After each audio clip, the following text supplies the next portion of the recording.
Paxton Bloyd is an active 7-year-old boy. If you watch him now, he seems like any other child growing up in America, with the love of basketball, swimming, and Xbox.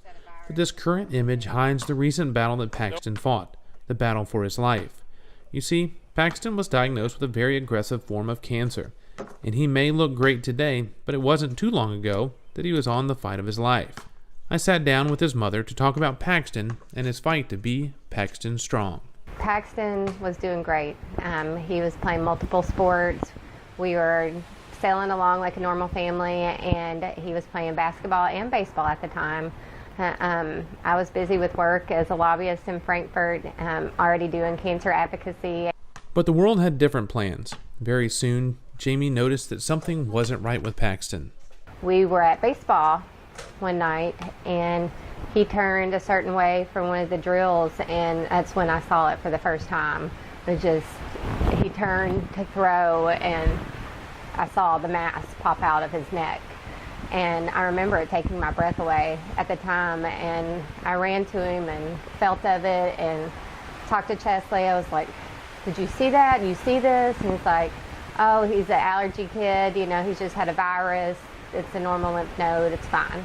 Something I just knew, it just kept growing and growing, and I'd already taken him to the pediatrician, and they're like, "No, it's fine. It can take, a long time to resolve." They saw their doctor several times as the mass continued to grow. That's when there was a chance meeting at a YMCA when me and my wife first met Paxton. I picked him up and ran him into the karate class and sat down beside you and was like, "You have to look at this. This is not normal." And I could tell, immediately when you all saw it, that you tried to hide it, but women aren't as good at hiding their faces, the emotion. And when I looked at Donna's face, I was like, she knew that it was something bad. Shortly thereafter, Jamie set her mind on getting answers. But my whole plan was like, I'm just going to get in the door, and then once I get in the door, I'm going to see the doctor that I need to see. And so that's what we did. And I knew, again, the first time, before Paxton went into that room, he went to the bathroom, and I sat down with Dr. Osetinsky. I said, "He has cancer. It's an aggressive form of lymphoma. I've been reading about it. I know it. This thing keeps growing despite steroids, despite his other symptoms that would cause a flare-up to go away. Like, please take me seriously and take this thing off his neck." Paxton was scheduled for a biopsy and to get the mass removed, and that's when it all changed. I knew in my heart something was wrong, and he told us it was going to be a very quick procedure to take it out and biopsy it, and it took a couple hours, and I knew that they had found something atypical.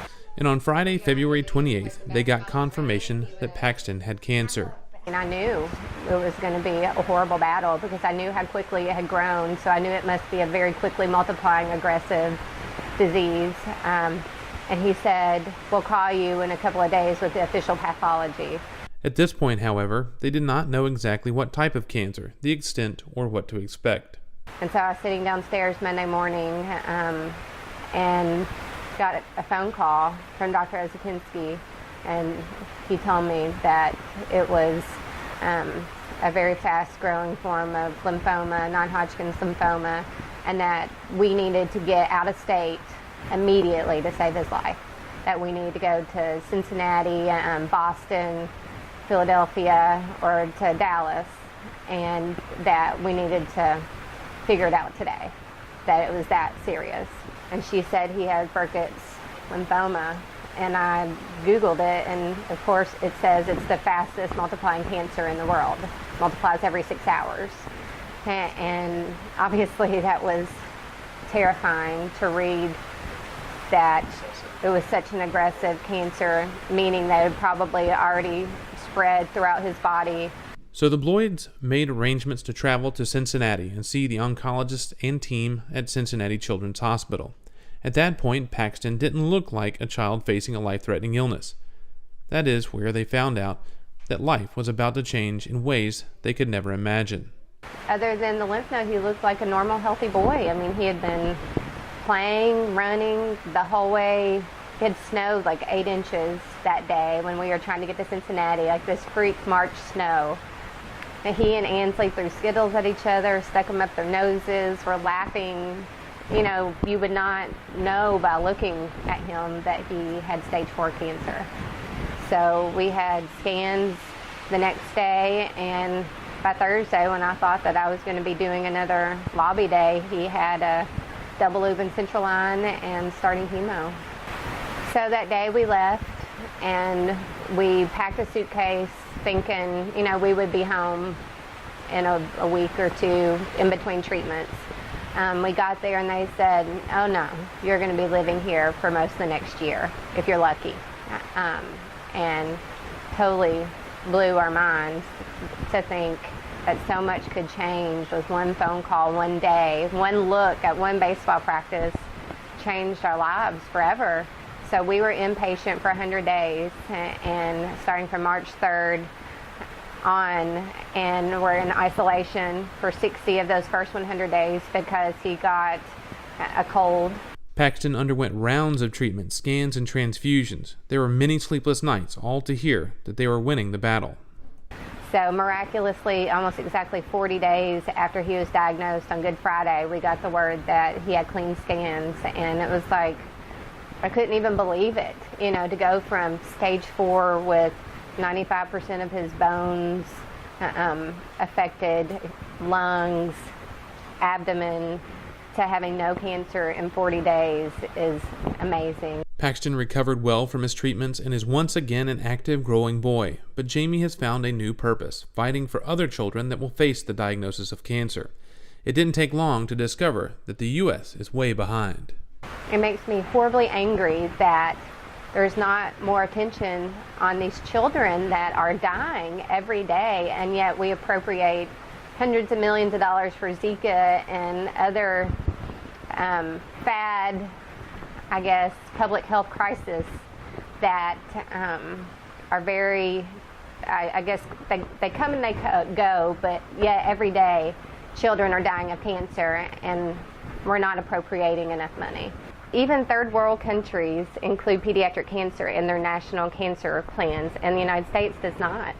This new mission isn't all for future cancer diagnosis. It is also for a lifetime of risk that cancer survivors will face, including Paxton. I think we just have to do better, and for Paxton that survived, 70% of children will face a secondary cancer or severe impairment to their heart or other organs, and that's because we haven't approved any, I think less than a handful of new drugs for pediatric cancer. And when asked by those in Frankfurt and Washington why she is in such a hurry, Jamie has a blunt message. What do you think how would you think you would feel if it was your child? Kids are dying every day. That's what my urgency is. So take that back to your congressman, because this is something that has to happen. And finally, a message to parents and families out there. Don't be afraid to be your child's advocate. Somebody might tell you that everything's okay, but you have an instinctual knowledge of your child and what's going on. And I always said that we were not there to make friends. We were there to save his life. And even at the best facilities, even the top-ranked places in the world, no one knows your child better than you do. Be an advocate. If you think that your child is experiencing symptoms that are not normal for him or her, keep pushing. Don't take the first pediatrician's advice or recommendation or diagnosis. Keep going and make sure that you get the answers that you feel like you need. I promise you, you'll never regret it.